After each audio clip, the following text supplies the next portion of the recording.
הרמתי כלום, אני לא אשם בשום דבר.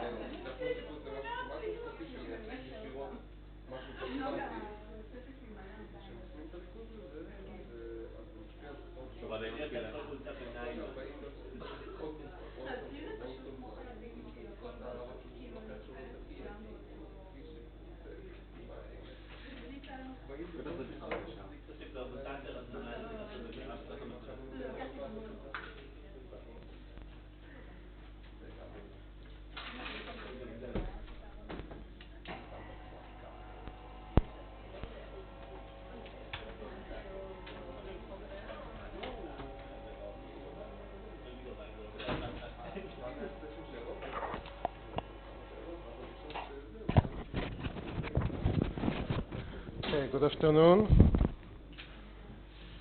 We continue our discussion of the perceptron, and we're almost done with a simple version of the perceptron. I have one comment that I want to make, and then what we have left to do is to prove the convergence of the perceptron learning algorithm. So, the comment that I want to make follows a question, I don't remember who asked it, about the initial choice of the weights. So when I wrote the algorithm, I wrote that the weights should be chosen as non-zero, and I motivated it by saying that if the weights are zero, the outcome is not defined, right? Neither positive nor negative, but as someone here mentioned, it's possible to just decide to assign a value of 1 or -1 in that case. And I think that in that case, the perceptron algorithm, a learning algorithm, will converge even if you start with weights that are zero. So you can think about it. That's the conclusion that I came to. Okay, so what we have left to do is to prove that the learning algorithm converges if there is a choice of weights that assigns the correct outcomes to each one of the examples. So let me just open that part.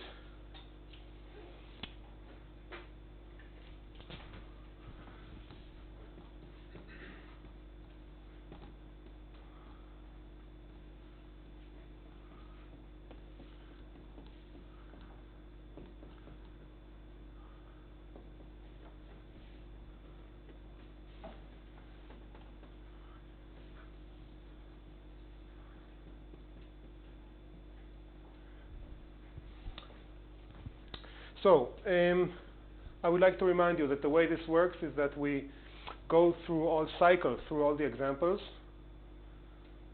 again and again, and for each example, if the example is classified correctly by the current weights that we have, we don't make any change, and if it's classified incorrectly, we add to the weights something, and what we add can be written as some prefactor, which we call the learning rate, times the outcome, times the example. So the addition to the weights is proportional to the vector of inputs that we add. Okay, and we saw that it makes sense because this moves the outcome, the linear part before the decision, the outcome of the perceptron, closer to a positive or negative value depending on what we want to get. All right, so now in order to prove this, the first thing that I need to do is to make a slight change of notation that will make life easier for us just to write things in a proper way. And the idea is that, okay, so I will write it here. Yes? Oh yeah, binary perceptron. Sorry, if I said linear perceptron, then I meant the binary perceptron. Often when people just say perceptron, they mean the binary perceptron. Change of notation. So So imagine, I will do this in an example. Imagine that we cycle through the examples, and so we go through, I don't know, W1, W2, W3, then W4 is misclassified, and is given, there's some correction. So actually, W2 is equal to W1, W3 is equal to W2. Here we made some correction.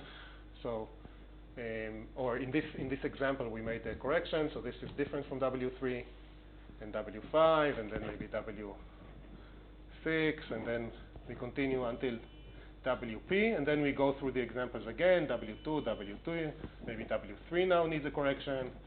Okay, maybe I'll put here another one just. So now, for the sake of the proof, I'm going to renumber the examples, just looking at those where we made some changes. So I will call this now. So this is the old notation, and in the new notation, I'm going to call this one W1, and this one W2, and this one W3. It came out that the numbers here are the same, so maybe. Okay, I think you get the picture, right? And we always, when we consider what is W1, what is this W, we need to know what were the weights in the previous step, because this is some correction to the previous one. So I will call, so this will be W2, W2, W3, and this will be W1 minus, this will be W2 minus, this will be W3 minus. Okay, so that's the way I'm going to, that notation that I will use. And now, let's ask ourselves what happens in each one of the steps. So in each step, Wi minus goes to Wi. And what we are going to do for the proof, what do we want to prove? We want to prove that there is a finite number of these W's, right? And we know that there is a certain that there are certain weights. That's our assumption, that there is a certain choice of weights that correctly classifies all the examples. So we know that there exists W star such that X mu or Y mu W star transpose X mu is larger than 0 for all mu, right? And so what we're going to look at in the proof is the projection of the weights on this particular W star. Remember that we don't expect the W's necessarily to converge to this particular W star. There are many different W's that solve the problem, but we are going to look at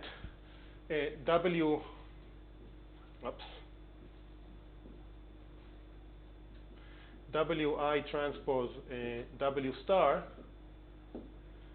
And what we're going to look at exactly is not just this quantity. We're going to look at the angle between these two vectors. So to get the angle, actually, no, we're not. It's not exactly the angle. We're going to look at this just normalized by the size of Wi. Okay, that's what we're going to look at. Now, what can we say? So this is like the projection of W star. Yes? Are you trying to prove that it's going to become symptotically close to W star? No. What I want to prove is that at some point we will stop. And you will see in a moment, I will explain in a moment what is the logic of the proof. We need one more step, and then I'll prove it. Okay? So we're going to look at this thing. So what is this thing? This is the projection of Wi on W star, right? It's like if this is W star in the n-dimensional space, and this is Wi. This is it's the projection. No, it's the fraction. It's the projection divided by the size of W. It's this size divided by this size. So what can we say? What can we say about this quantity? No, sorry, it's a projection. This is a projection. So this is this thing. What can we say about this? The size of this thing, or about what can we say about this quantity? It's smaller than the size of W star, right? So here we look at this vector. It's always smaller than the size. This is the size of this vector, and it's smaller than the size of W star. So this is smaller or equal to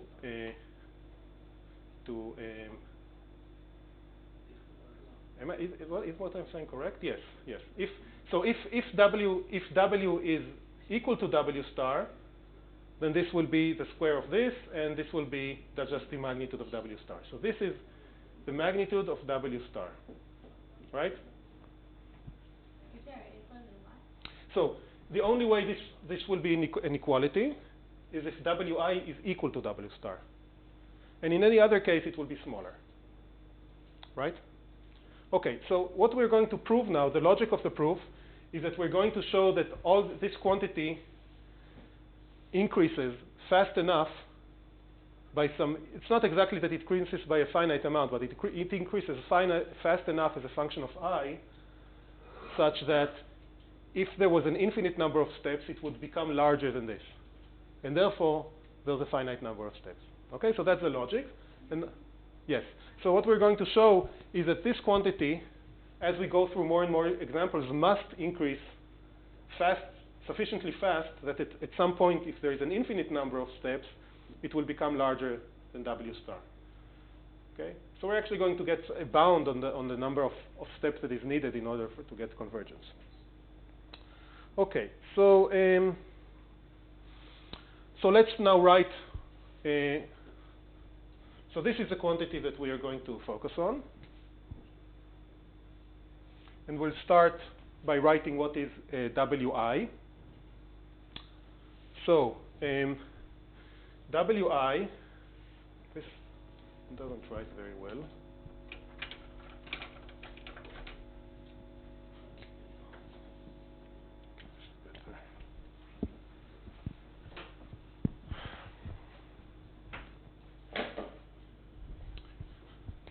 Okay, so Wi can be written as Wi minus the previous weight, right? Plus eta yi xi. That's a correction that we make when we make a misclassification, right? So now, therefore, let's start with the numerator of this expression. Wi transpose W star is equal to Wi minus W star plus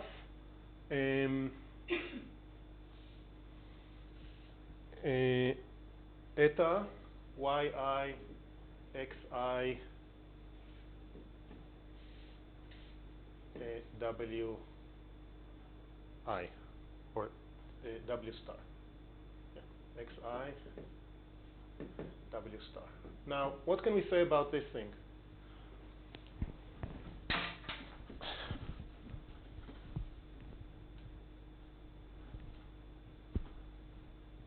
Larger than 0? Yes. Why is it larger than 0? Because that's the definition of the star. Right. W star is some choice of weights. It correctly classifies all the examples. So classifying correctly means that this thing is positive. Okay, so this is positive. Okay. Now, not only it's positive, we can bound it. We can say that it's at least as large as some quantity. What is that quantity?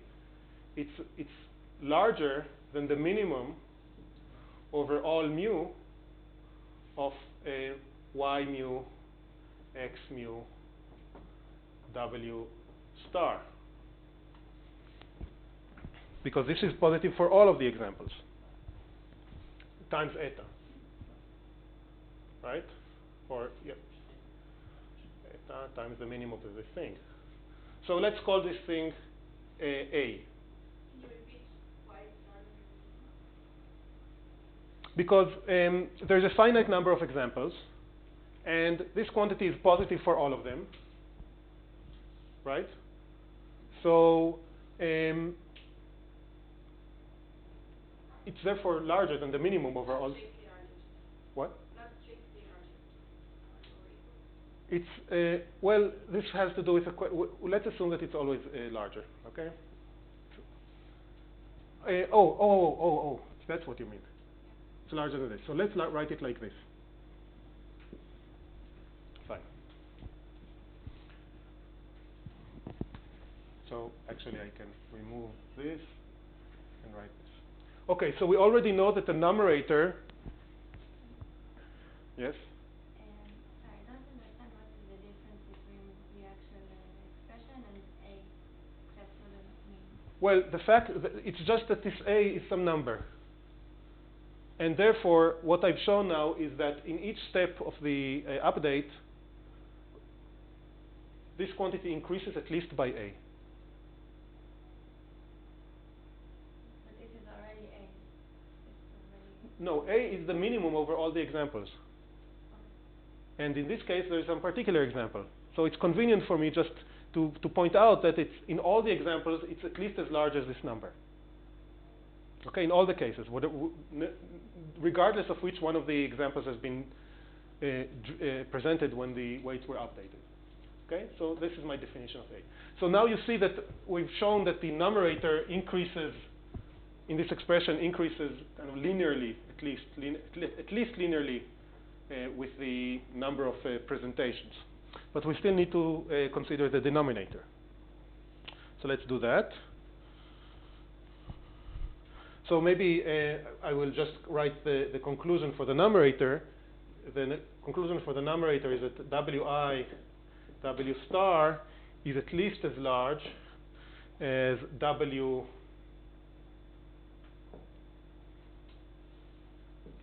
zero times W star plus A times I. Right. Okay. Now let's do the denominator. Look at the denominator. And so the denominator is the magnitude of this vector. It's more convenient to first write the square of this quantity. So it's the square of this thing, right? So this is the magnitude of Wi minus square plus eta yi Wi minus dot transpose dot xi times 2 plus eta square yi square magnitude of xi square. Now, what can we say about this quantity?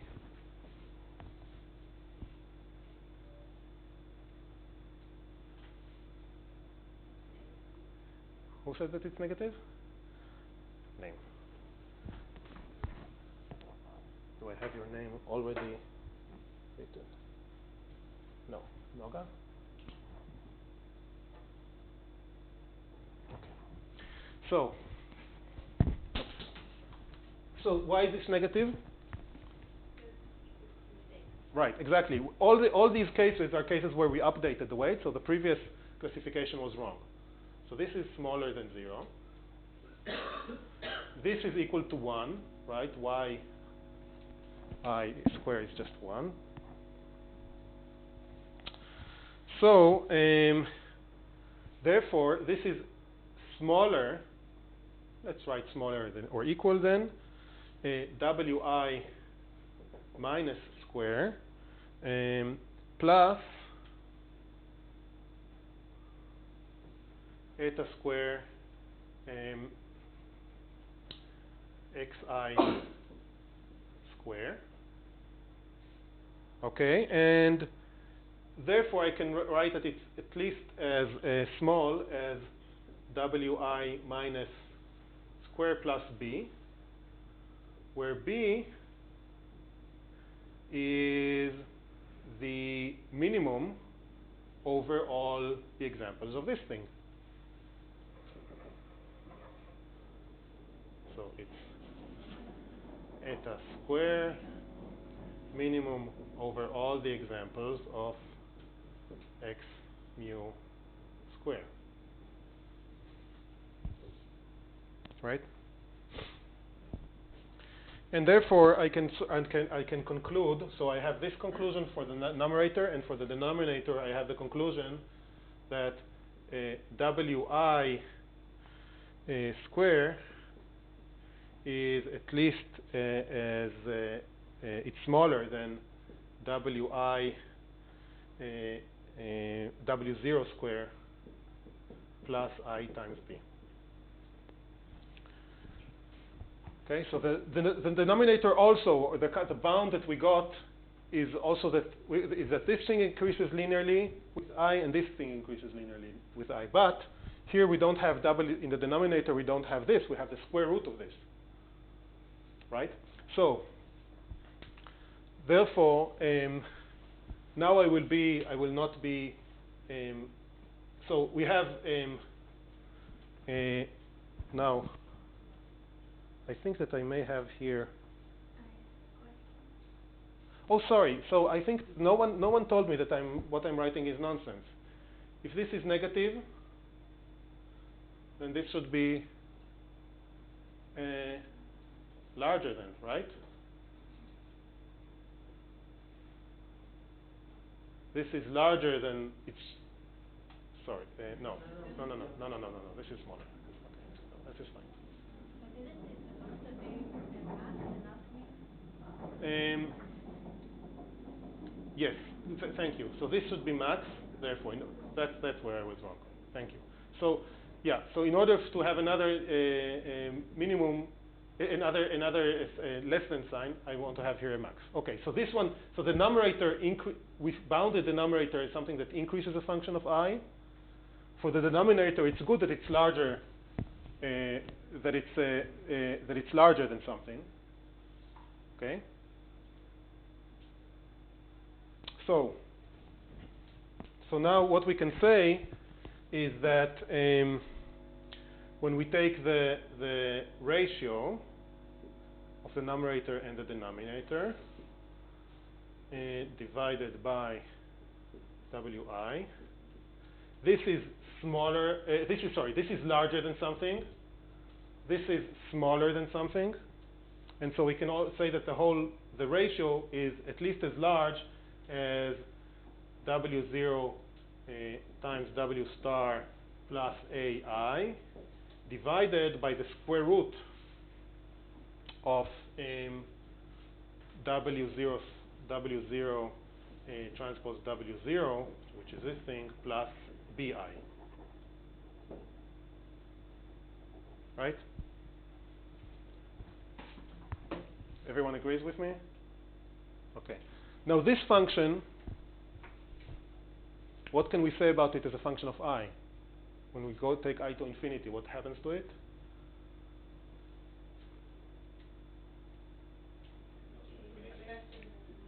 It what? It makes the denominator increases faster. Yes. So what happens to this function? Does it reach some limit, some finite limit? Does it increase indefinitely? It increases indefinitely. This function diverges when I goes to infinity. Right? The numerator diverges, the denominator also diverges, but more slowly. So this goes to infinity when I goes to infinity. So if that's the case, it is impossible that we have an infinite number of steps in the learning algorithm, because if that would be the case, then this thing would increase beyond this value. Okay?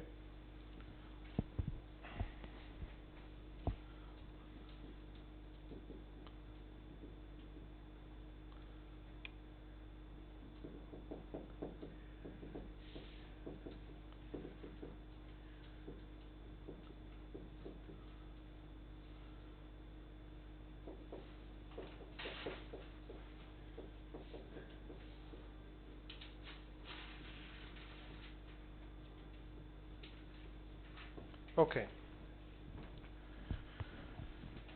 So, I think this is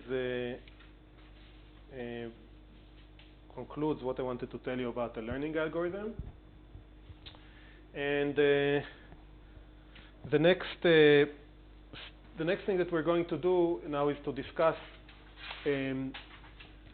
another type of learning, another type of way to choose the weights for the binary perceptron, and this is called the support vector machine.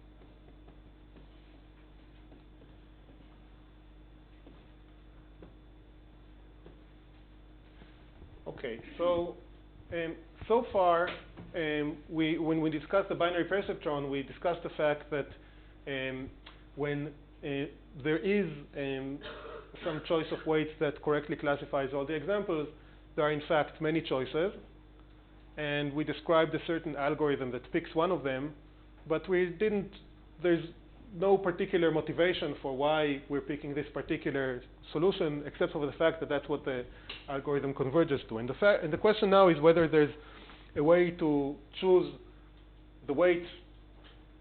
Some choices of the weights are better than others. Now, in what way can the choice of weight be better in some particular context? Yes?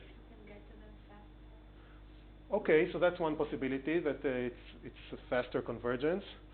But is there some, in terms of what we want our classifier to do, is there some... Generalization. Yes, exactly, thank you. So, generalization. We might want to be able to choose a certain choice of weight, which will make it more likely that our generalization error will be small. Now, if we don't know anything about the examples, if for any point in space, say, the classification is made completely randomly, then there's no chance that we have no way to prefer some choice of weights over others.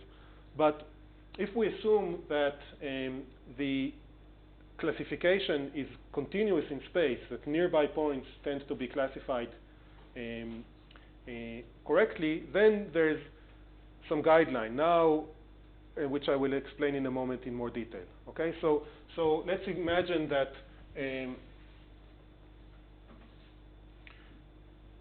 we're just, for the sake of the ability to draw this, we're in two-dimensional plane, and we have these 2 points which are classified as a +1, and this point is classified as -1. So obviously, so let me just redraw this a little like this. Okay, so obviously there are many different choices of our weights that will do the job in terms of classifying, right? We can choose our plane in any way such that this point, so maybe I will put it like this. So maybe I'll do it like this. Okay, so this choice of the plane is not good because it will classify all the examples as say +1, but once our plane divides between this point and this point, these points, we're fine. But what could we perhaps want to do? Maximize the distance. Yeah, right. So if, for example, we would choose this plane, this seems very bad because we classify this point as 1, but we make a slight change in the coordinates in the input, and it's already classified as 0. And if we assume that the classification is continuous in space, it's not likely that this is going to happen. So the heuristic idea in the support vector machines is to choose a plane that, and I'm saying plane because we're in high-dimensional space, to choose a plane that keeps all the examples far away from it. That's roughly speaking the idea. So we will choose, in this case, something like this. Okay, and I will explain exactly what is the criterion that we're choosing in a moment. Okay, so to do that, let's first define the distance of a particular example from our plane, and this is called the margin of a hyperplane. I mean, this is what we want to define. So first we define the distance of a particular example from the plane, and let's call that delta mu. Okay. So how can we? So suppose that this is mu. How can we find the distance of that point from the plane?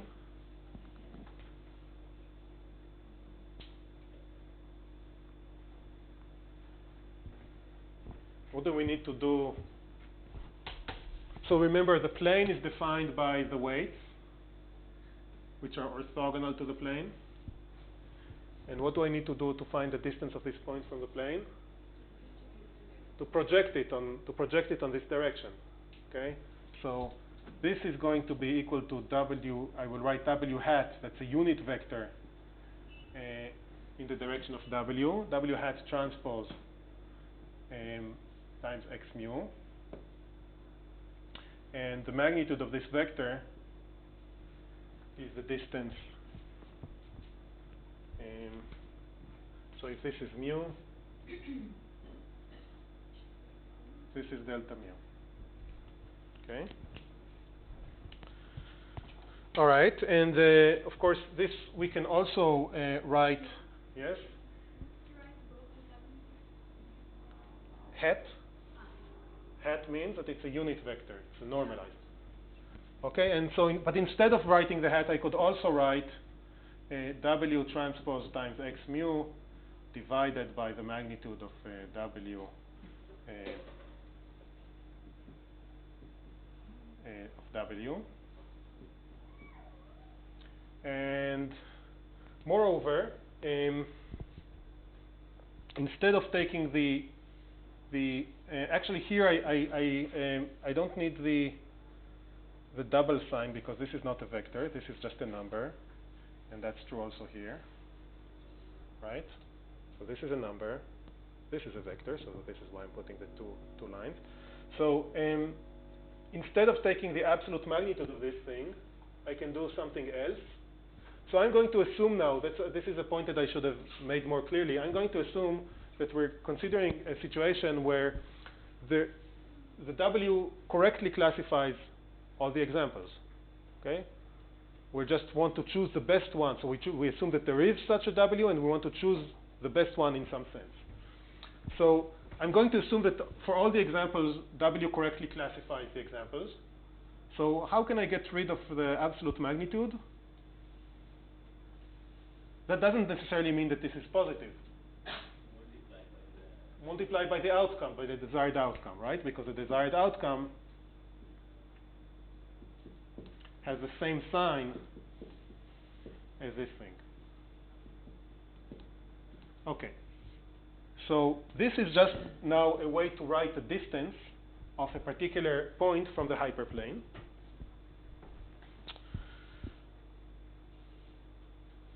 And now we're going to, the margin of the hyperplane is going to be defined as the distance, the closest distance of the hyperplane for any one of the examples.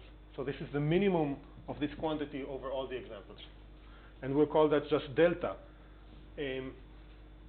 delta. I'm leaving here some space for which I'll explain in a moment. So delta is the minimum over all the examples of y mu w transpose x mu divided by the magnitude of w. And why do you prefer the y mu? Well, you will see. You will see in a bit later. It will make life easier for us. Now, what is this a function of? Now? What?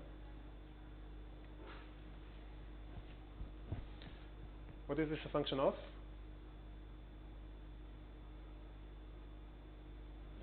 W.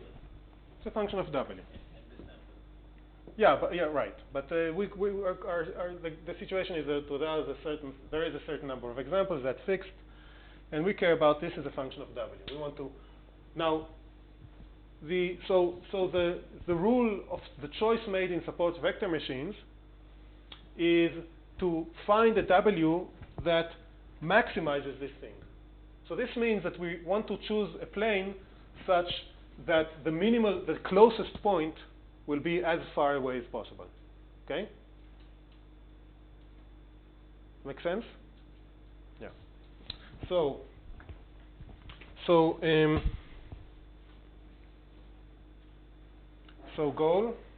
our goal, maybe I'll write it here.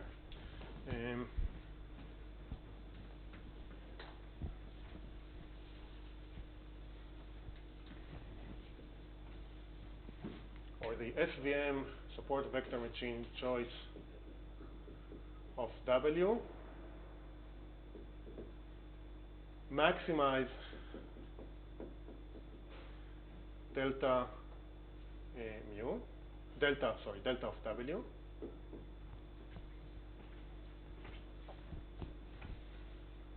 So W, let's call this the optimal W in terms of this goal is the argmax over W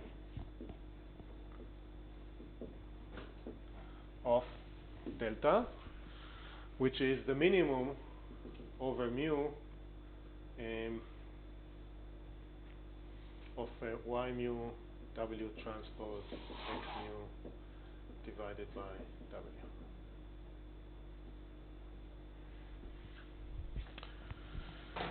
So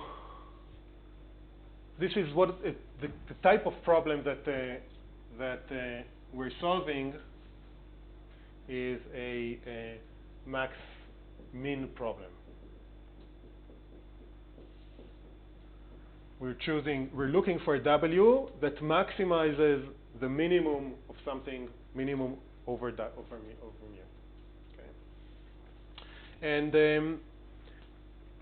And now, and just in words, again, what we're trying to do is to maximize distance, maximize the minimal distance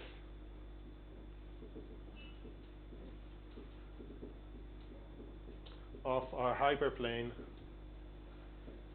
the decision hyperplane,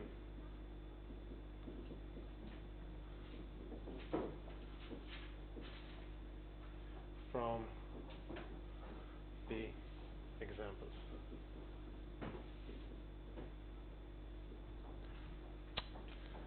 Okay.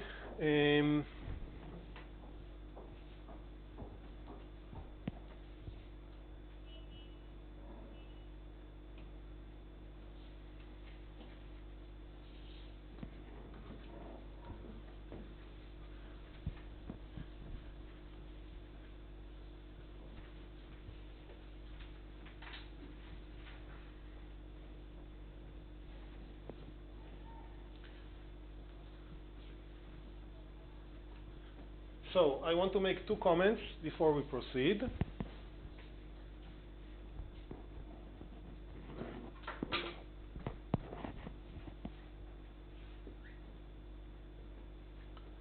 The first one is that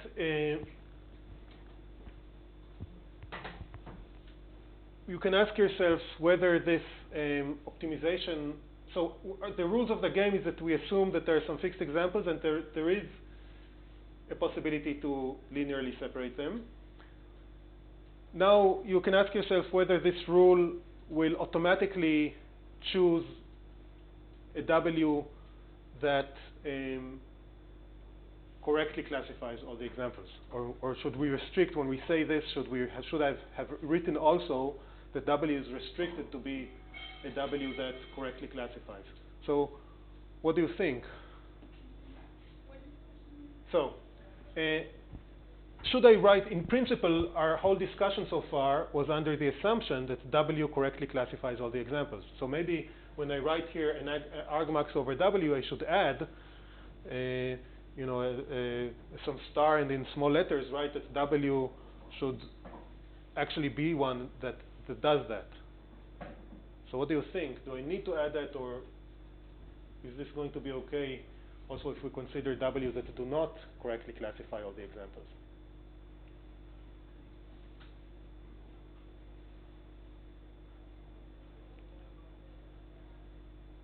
So what happens if we try here to choose a W which does not classify correctly all the examples? Yes? Well, it will be okay, because if you have something that is not classifying correctly the example mu, then for this mu you are going to get a negative outcome in defined terms, and then this mu you will get something negative, so the minimum will choose. So the argmax will prefer something. something. Going to be negative. Okay, so I'll repeat Eliel the correct answer. If there is some example for which this thing, which is not correctly classified, then this thing for that mu will be negative, and therefore necessarily the minimum over all the examples will be negative, right? But we know that there are choices of W for which this is positive for all the examples. These are ones that we're correctly classifying, and then this minimum is positive. And so the argmax will prefer those weights for which this is positive for all the examples. Okay, so we don't. So in fact, this means that this thing automatically this expression automatically. Or maybe I will write the argmax automatically rejects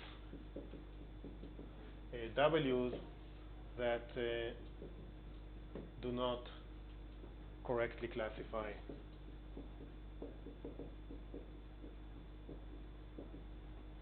all the examples. And the second comment that I want to make is that only the magnitude of W, as usual for the binary perceptron, recall that that only the direction of W matters. So when we write that there is that this is an argmax over W, there is actually a family of W's that achieve exactly the same value, which are all the W's that are related to each other by scaling. And so we're going to use that after the break to simplify a little bit, to write things a little bit differently. Before the break, I will also say that the way I formulated this here,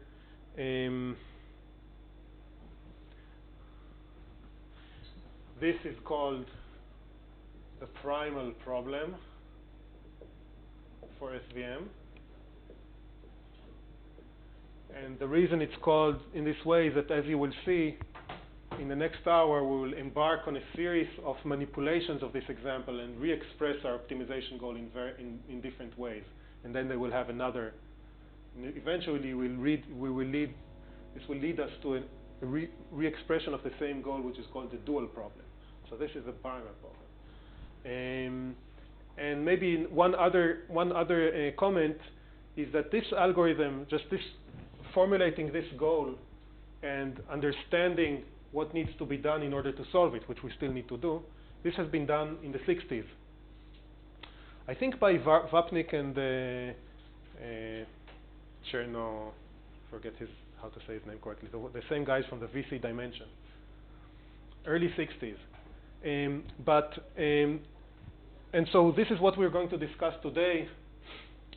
But sometime probably on Thursday, we will reach a very powerful generalization of this idea. This will take us a while to reach it, which is called the Kernel Method. Maybe some of you have heard that name. And using that Kernel Method, which I still didn't explain to you what it is, SVMs have become, it was realized in the 90s, early 90s, that the SVMs are a very powerful classification machine, or a very learning or classification learning algorithm. And therefore, in the 90s, support vector machines with this generalization that we haven't yet discussed, the Kernel Method, have become an extremely popular machine learning tool that kind of put in the shade for a long time other approaches that are now actually coming back into popularity. So the support vector machine ruled for, I don't know, for a decade or two, and now it's not so popular as a tool for machine learning anymore, because of the very, very impressive success of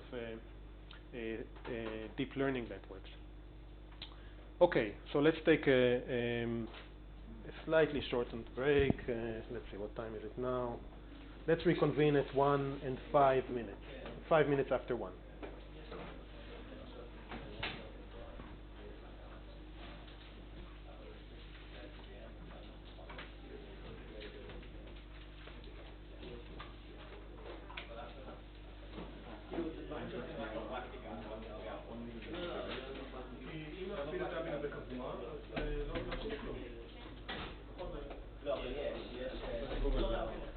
מבחינת ההחלטה, בסוף הסרטון, דיברנו על זה גם לפני שדיברנו על המישור.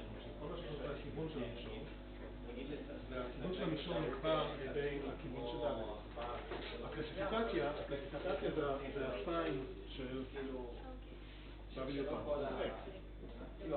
הגודל של W לא חשוב, אם נכפיל את W בקבוע, זה לא ישנה את הסימן של לכן זה כאילו פשוט כל הבחירות של W שבהן W קשור בחירות זה קבוע, בעצם עד היום מבחינת ההחלטה של אותו נושא. עכשיו זה בא לידי ביטוי גם במה שכתוב כאן.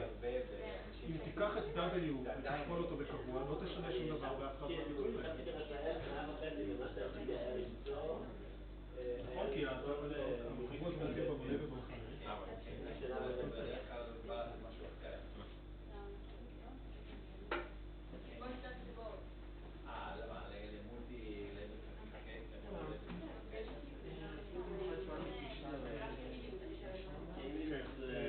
ראשון, אני מתנצל לא יהיה פה. הסתרת את לא עשיתי לך, כן, אני מקווה שזה נכון. כן, אם לקחת את המצב שלך, במילא לא יסתכל.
oui, conditionner, la condition, si tu faisais sur Theorem, enfin le... Non, j'avais fait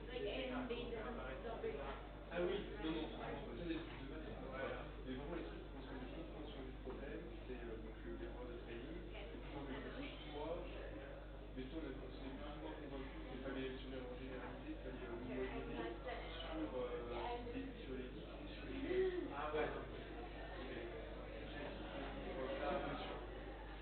À la limite, on peut demander à la télé, la TFSL, dont je ne connais pas le nom, moi je sais plus. Tu sais quoi, plutôt, je vous envoie un mail à la tienne.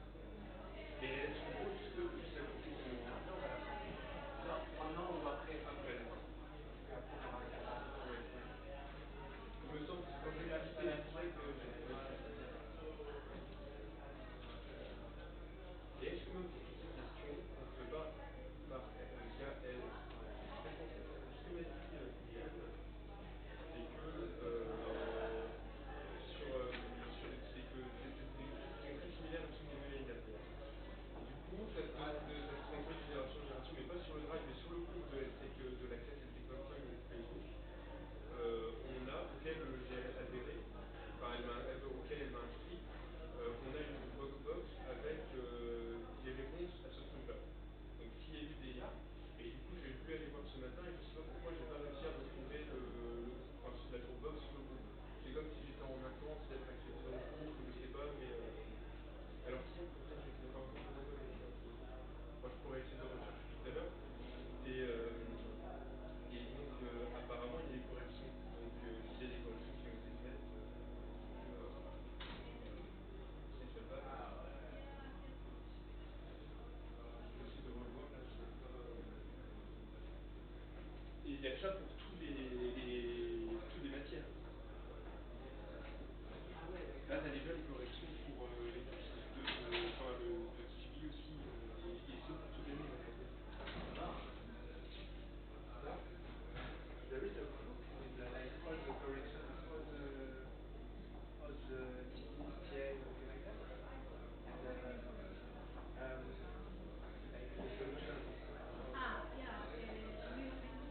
Yes. We have our textbook where I posted all the solutions to all of it. What's the name? So I just said, C'est bon, fait.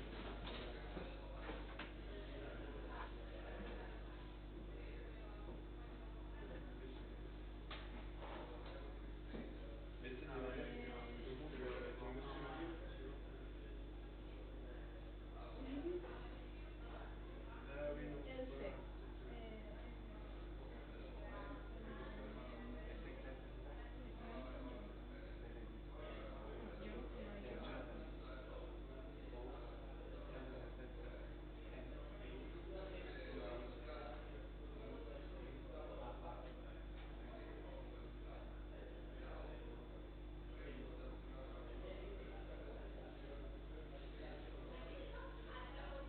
Heuristic method. Yeah, Jonathan.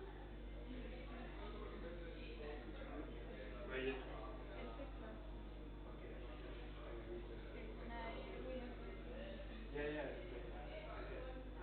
And there is drop-off as well? Yeah, there's drop-off. It's not really code code. You put the solution and don't code to the code. Okay, I This understand. is these are two different people, two different schools. But if you want to compare to No, I many want. people, then I will check. you have the option. Ouais, il y a le cours aussi pour la... Ah ouais. Ça, c'est pour... Ouais, c'est pour la génération. Et sur qui Bref, il y a les deux cours pour aller en cours.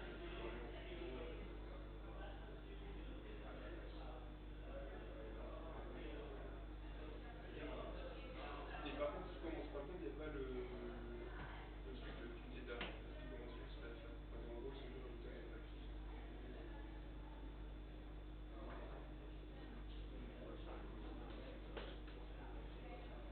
Et un petit papier, c'est ça. Non, Avec un petit il a pas été Ça ouais. va, ça va. Mais Oui. אז נגיד, Oui. דווקא אלגוריתם הלמידה הפשוט של הפרספון שדיברנו עליו קודם, הוא לפחות את והיתרון שהוא בהקשר הזה, שהמרכיבים שיש בו הם תואמים לדברים שאנחנו חושבים שקורים ברמה של מדידת התבודדות, ברמה של הלמידה הדיאנית,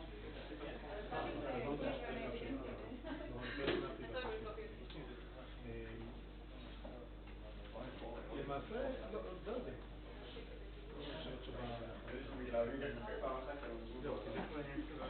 נכון, אבל לעומת זאת, מה שנהיה דווקא יותר פופולרי במדעי המחשב,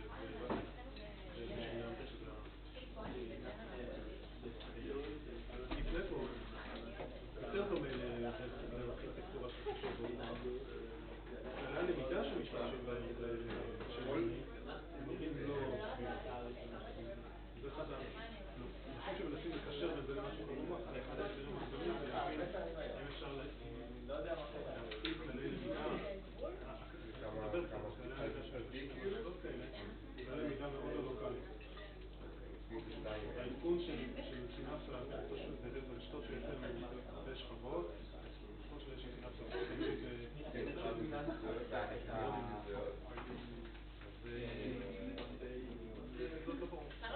מה כללי הלמידה שמאפשרת למוח ללמוד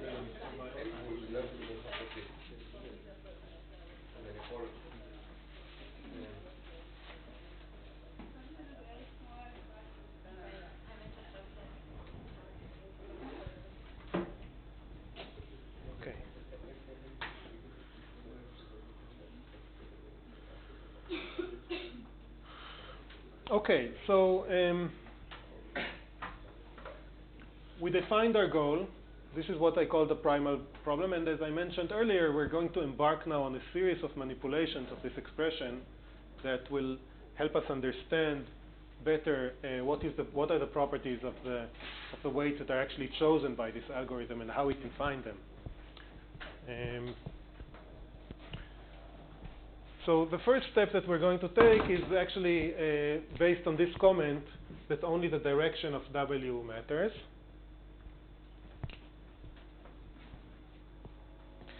And so we're going to decide to scale W, to choose a particular scaling for W. Now, following a question that I had in the break, I just want to point out again what I mean by this comment.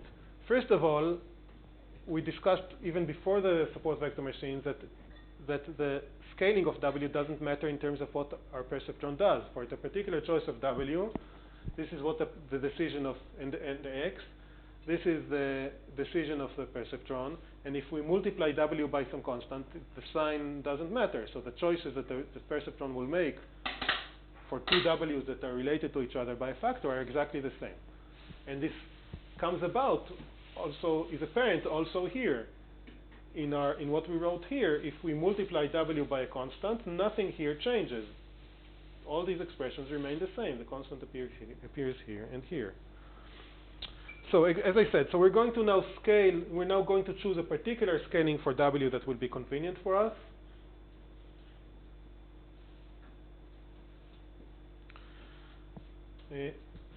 So we're going to actually choose our W such that the minimum, so note that the minimum is over mu, so the denominator doesn't depend on mu. I could have taken it out of the minimum.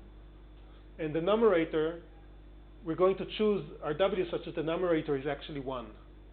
So such that the mean over mu of y mu W transpose x mu is equal to 1. We're free to do this. Okay?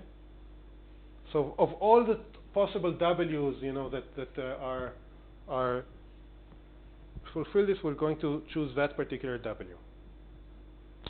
And that means that y mu W transpose mu W transpose x mu is larger than or equal to 1 for all mu, and it's equal to 1 for some mu. And once we've made that choice, then delta of mu of w is simply equal to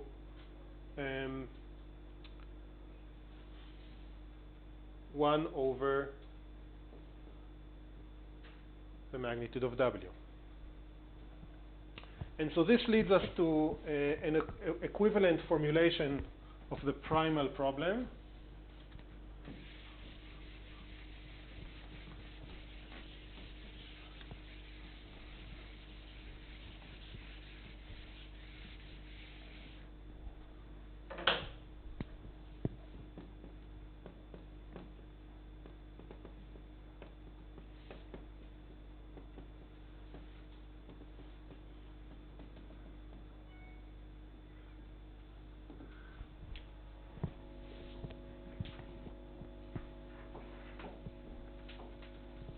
So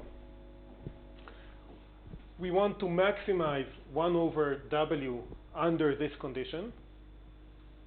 Okay. Now maximizing 1 over w is like minimizing the magnitude of w.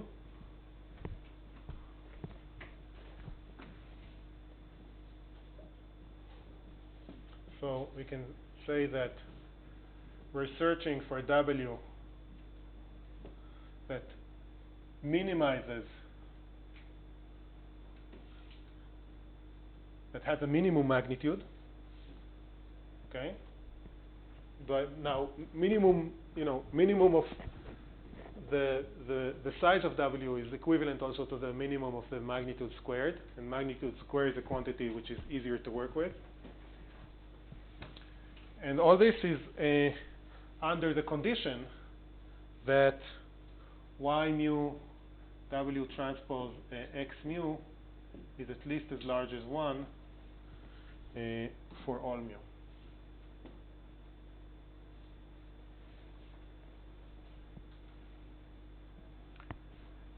Okay. So note that I just wrote this. I didn't write this part, that there is some mu for which it's equal to 1. But I claim that if we find if a particular w, there will always be. I claim that if we optimize this thing, we will always find a w for it such that at least for one example this will be strictly equal to 1. Because otherwise, if it's larger than 1 for all the examples, we can take that w and reduce it a little bit and still fulfill this goal, and we'll make this smaller, right? So the fact that we're trying to minimize the magnitude of w will automatically find a solution where, at least for one example, this is not just an inequality but also an equality. And I claim that this goal is completely equivalent to this one.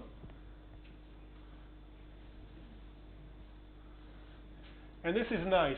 The reason this is more convenient than this is, first of all, you see here that what we're trying to minimize is the square of w. It's a quadratic function. Quadratic functions are easy to work with.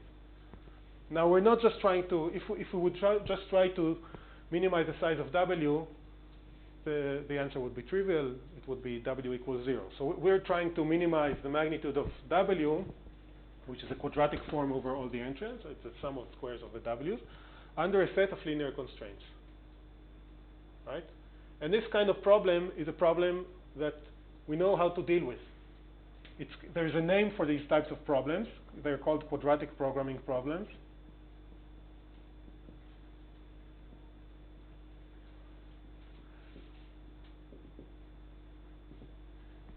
Quadratic programming is more general than this particular example. It's any situation where we want to minimize or maximize a quadratic form over some variables under a set of linear constraints. Okay.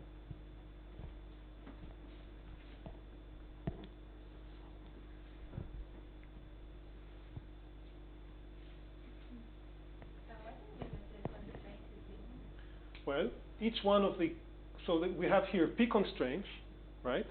And each one of the constraints is just the requirement that some linear function of the w, the entries of w, obeys some inequality. right? So it's linear. These constraints are linear in the W's. But so maybe I'll just mention quadratic programming in general is optimization of a quadratic function under linear constraints.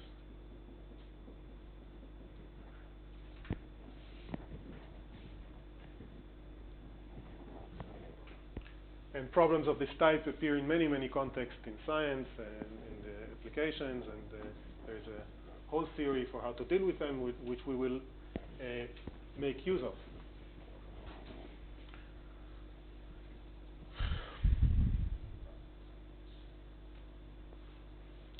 Okay, so now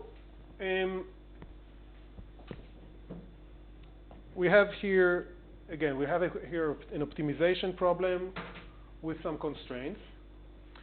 And have you encountered problems like this in some other context? Probably, if each one of these constraints would not be an inequality but an equality, you would know how to deal with such a problem. How would we deal with it then? With Lagrange multipliers, right? So if we had here equalities, you know already that it's beneficial in order to solve the problem to introduce auxiliary variables. These are the Lagrange multipliers, one for each one of the constraints. And then to optimize, so if here we're optimizing an n-dimensional quantity, and we have if we had p equality constraints, then we would add p Lagrange multipliers, and we would optimize an n plus p problem, dimensional problem. So it's a bit weird to we make the problem more high dimensional. We add these Lagrange multipliers, and so it sounds more complicated, but it actually allows us to find a closed form expression or some relationships that all these W's should fulfill. And then the Lagrange multipliers are related to the constraints. So it turns out that when we have a problem with inequalities, there is also a similar approach that can be taken. And this is the theorem behind this is called the Kuhn-Tucker theorem.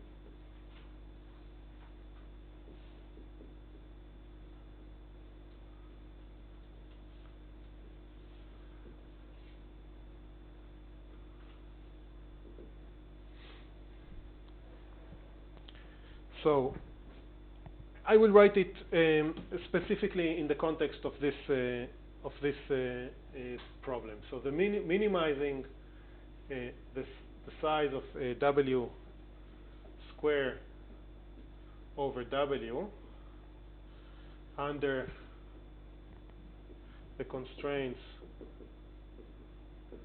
that Y mu W transpose X mu is at least as large as 1 for mu going from 1 to p.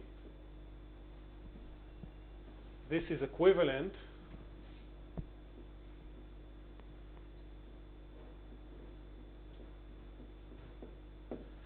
to finding the solution of the following problem.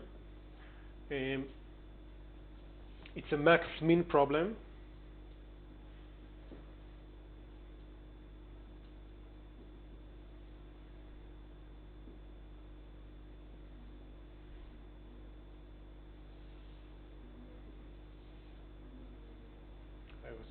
I'm first writing it, and I need to explain what I'm writing. So alpha is a p-dimensional vector.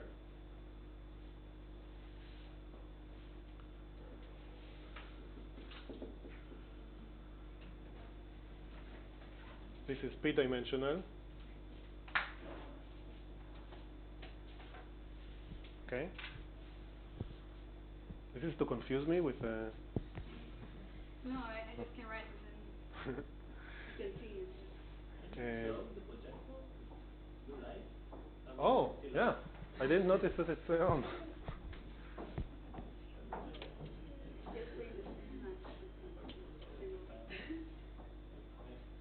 Yeah, it's better.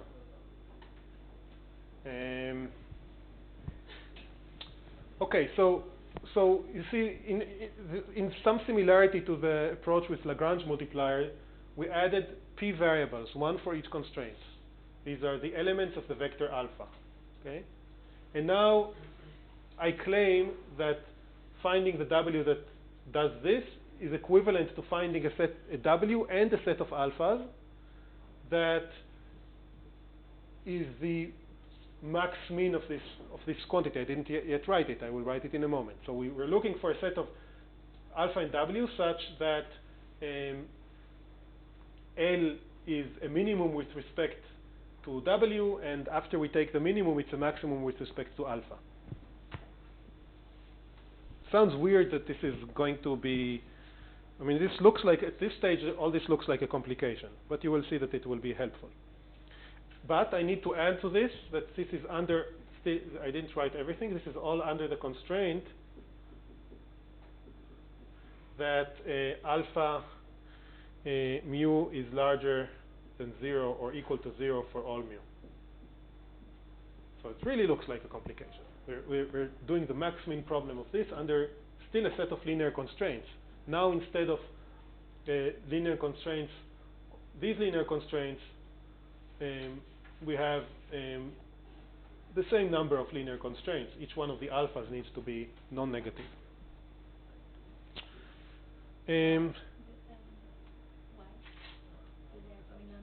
Well, that's a theorem. Now, I didn't even write yet what is L. So let me write what is L. So L, is it okay if I write here? L of W and alpha is half W transpose W. This is really this part, and the half is just for convenience, because later when we take derivatives with respect to W, the half will fall away. So this is why I'm putting here half. And now there is a sum over mu going from 1 to p,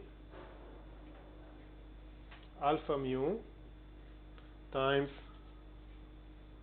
1 minus y mu W transpose x mu.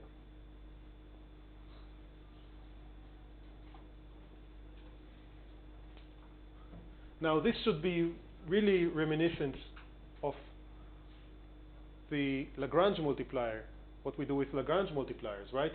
If these were not inequalities but equalities, we would also consider some function that looks like this. What we're trying to optimize plus a sum of terms where each term is a Lagrange multiplier multiplied by the constraint. And then we would take a minimization, we will look for an optimization, an extremum with respect both to W and the Lagrange multipliers. Here it's a bit more complicated because what we're looking for is this max min problem under constraints over the alphas.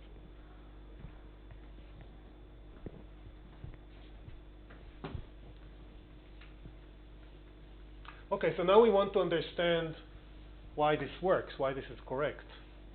And after we understand why it's correct, we also want to see what we can get out of it. Kind of. Not formally, but...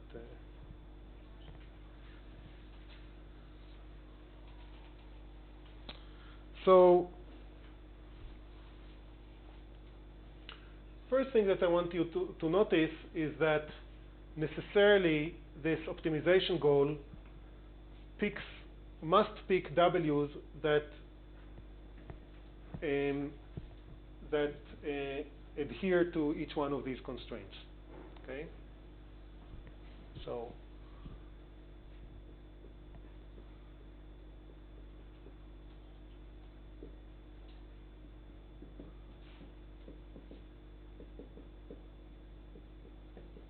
why? Well, if conversely, if W transpose Y mu W and the constraints are these constraints. Right? So if Y mu W transpose X mu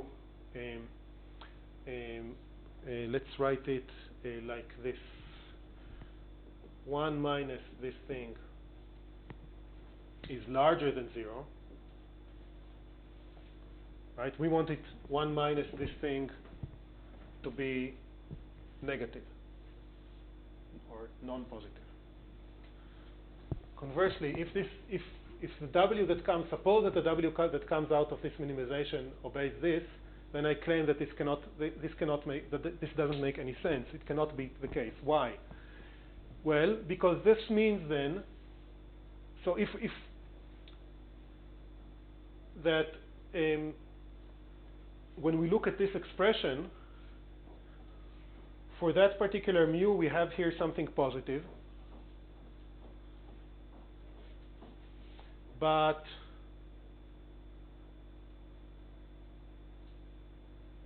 we're taking a maximum with respect to alpha, right? We have taken a maximum with respect to alpha. So what would the maximum with respect to alpha do?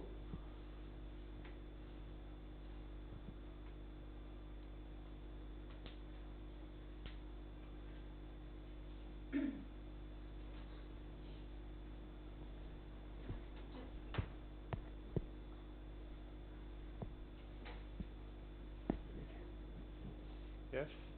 So if we were already the W, if the W obeys this for some particular mu, in this expression, we have here something positive, and we can just our goal is to take a maximum of this thing. So we will increase W as much. We can increase alpha indefinitely and make this thing infinite, positive infinite, right?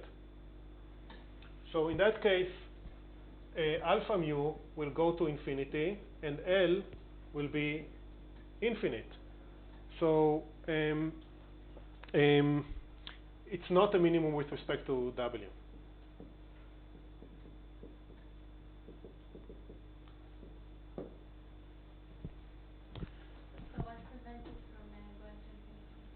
So what prevents it from going to infinity is that the W that will be picked up by this criterion will never will be such that this is not happening for any one of the mu's. Note that if the other situation, which is what we want, if we have the other situation where this is negative, then we cannot make this term infinite because alpha is restricted to be positive or non-negative. So if we're in the other situation where this thing is smaller or equal to 0 for all the mu's, then there's no problem. Then we cannot make L infinite by making alpha negative and with infinite magnitude, because alpha is restricted to be positive. So there's a difference here between positive and negative values.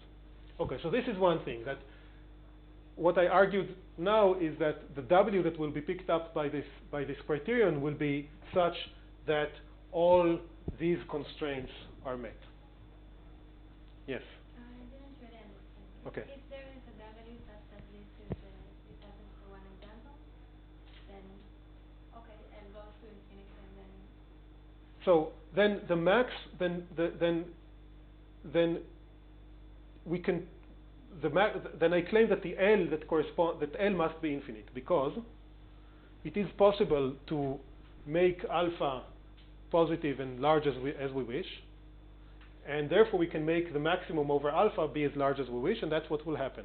But it's not a maximum. Then it's not a maximum over the W's, because we could change the W such that this thing will be negative, and then we'll get a finite value. So this cannot be a max min over L over W and alpha. That's the argument. Okay? I think you're still unhappy with what I'm saying. Yeah, I didn't. Okay, so maybe it's just think about it, and if you're still not convinced, then we should discuss it. We should discuss it again. All right. So that's one point that I want to make. That's good. It means that we're going to fulfill this condition.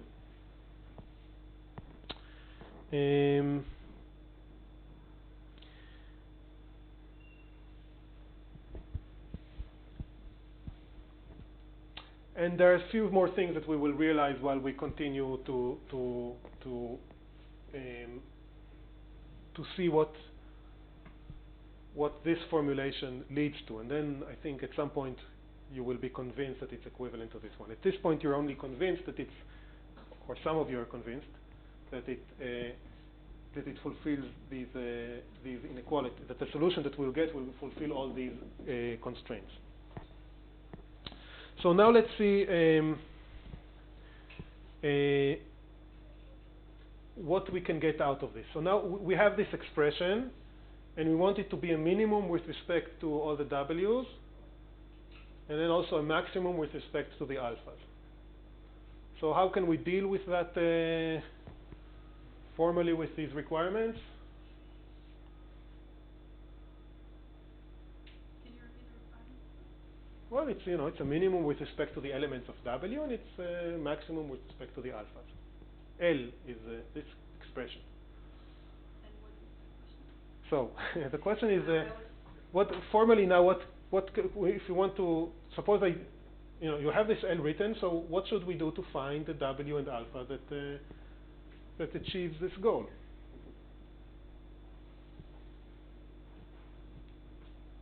What do you do when you search for a minimum and a maximum? You take the derivative, and you know that at the minimum and the maximum, this derivative is 0.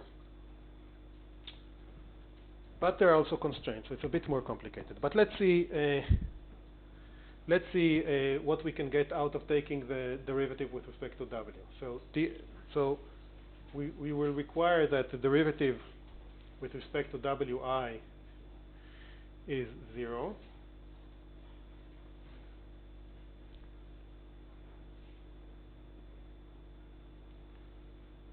So what is the derivative of this thing with respect to Wi?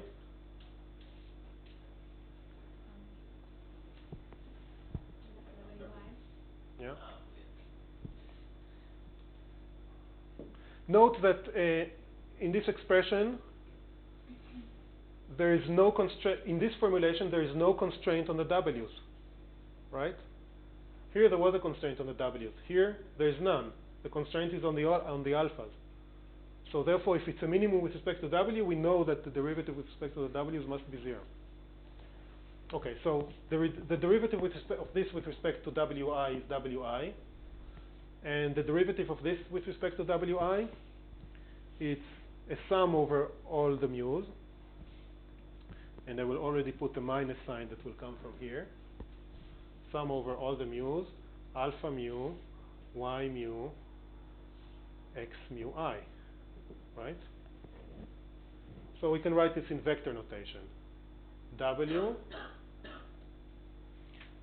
the optimal W, can be written as a sum over alpha mu, y mu, x mu.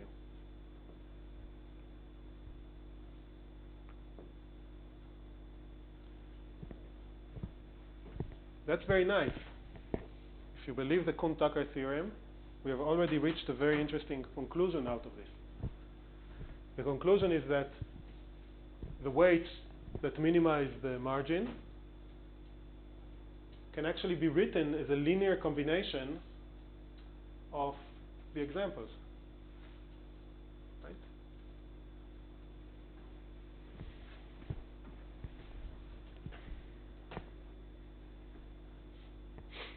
So it could, we might be in an n-dimensional space which is very large, and P might be smaller. The weights have a very particular form. They're a linear combination of all the examples.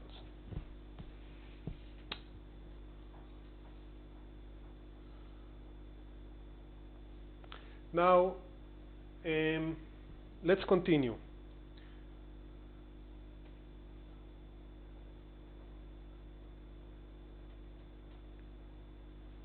for the alpha mu, we have to be a little bit more careful. We have to distinguish if we want to take the derivative with respect to alpha, or to ask what does it mean that we're at a maximum with respect to alpha. So here it depends on whether at the solution that we find the alpha is 0 or positive.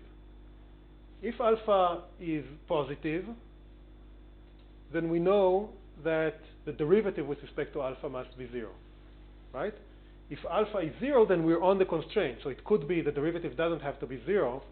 It could be that we could increase L further by making alpha negative, but we're not allowed to make alpha negative.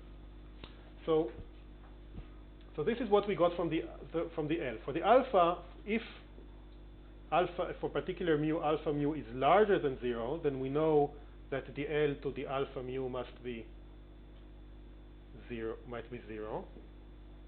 What is the L to the alpha mu? It's a very simple expression. Alpha does not appear here.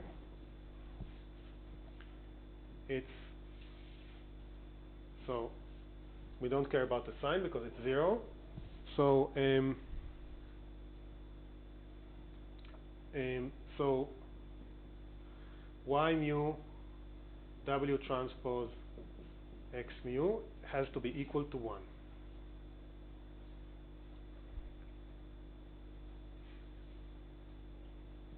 So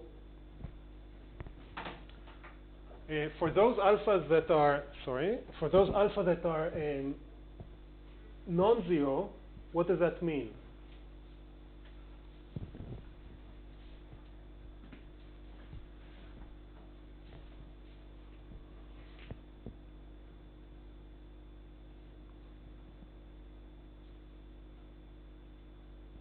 What does that mean that this is 1?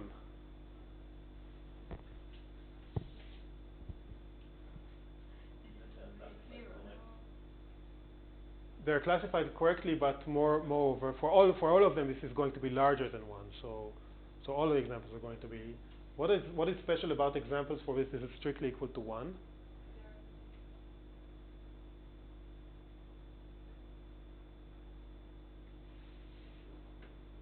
So we have to think about what we were trying to do from the. Yes, but let's think even further. Just think about what is it that we're trying to achieve. We're making also these abstractions and manipulations, but what is it that we were trying to achieve? We had a set of points, and we wanted to choose a plane that separates them correctly, but is also that maximizes the minimal distance, right? What is special about the points for which this is equal to 1?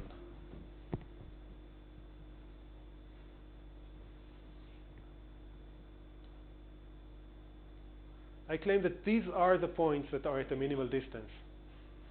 Now the 1 is because it's 1 and not something else, because we already normalized. Remember that we had this normalization of the W such that the minimum was 1.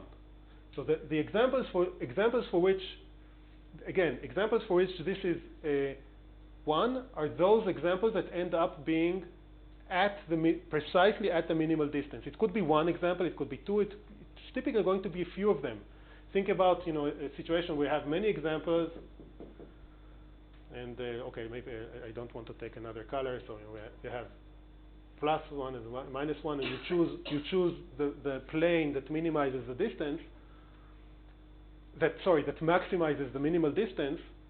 So maybe it will be something like this. And most of the examples are at a larger distance.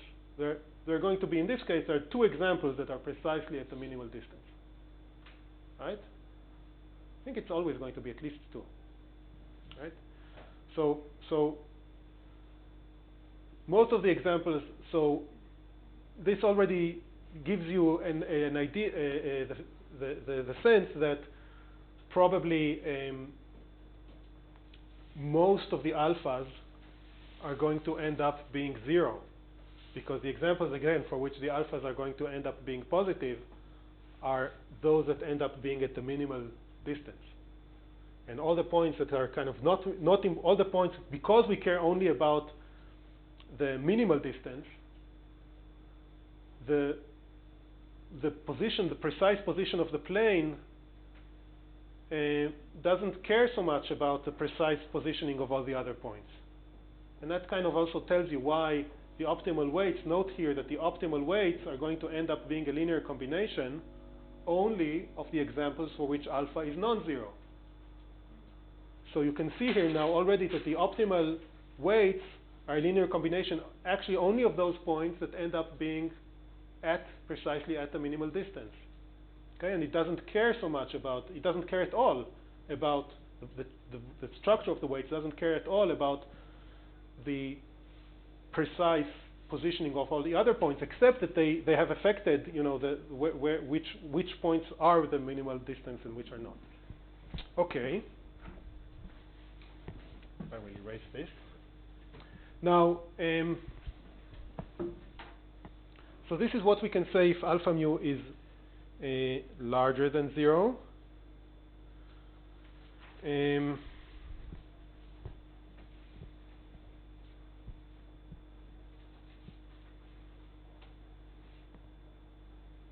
And note also that if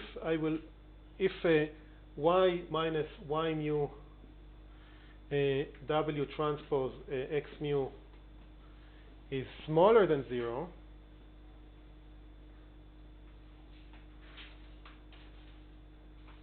okay. In the case of alpha, No.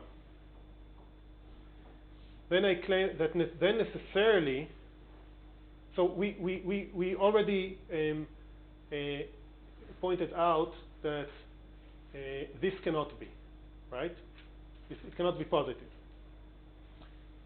It can be 0, which means that the point is at the minimal distance. This can be negative, which means that the point is larger than the minimal distance. For those points, just using the same argumentation that we used here, what can we say about the alphas that would correspond to them? It must be 0. Because if this is negative, then obviously when we're trying to take the maximum with respect to alpha, right, if this thing is negative, then we want to make alpha as small as possible, but we're limited by the fact that alpha has to be non-zero. So the best thing we can do is to choose the corresponding alpha to be 0. And conversely,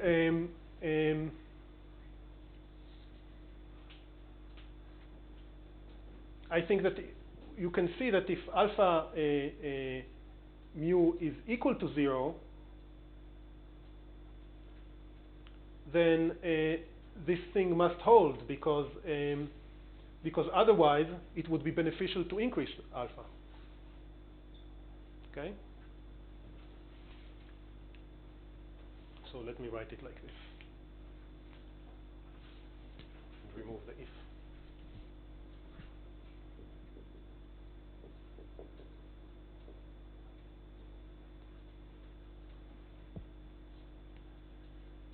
Now, let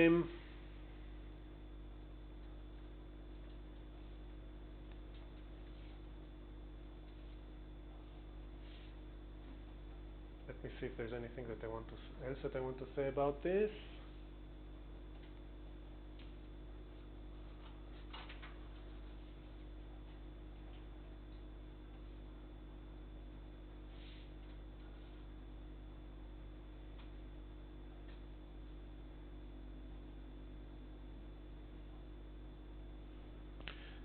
So I'm not going to prove the Kuhn-Tucker theorem precisely, but what I want to point out again is that for most of the points we're going to end up with this situation, and that actually means that for all the points that are not on the margin, the alpha is going to be 0. So we're really just minimizing.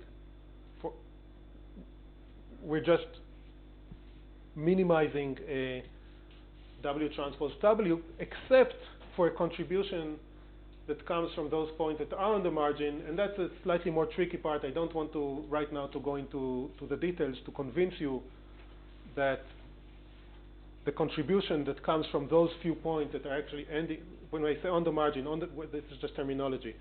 Points that are at a minimal distance are called points that are on the margin. So there's this term, and then there's this term which receives a contribution only from the few points which are on the margin, and this serves to force the constraint, as we saw, that it actually forces the constraint, the original constraint that we had here. But I'm not going to formally show you that this is equivalent to this. But you see what we end up with in the end. What we end up with the end is that in terms of the alphas, we will typically get a few alphas which are non-zero. The weights are going to be a combination of the examples corresponding to these alphas, and these are going to be the points that are going to be at a minimal distance. And what is left is to find what are the alphas now, right? So we learned a lot of things by this transformation. We learned that we can write the weights in this way,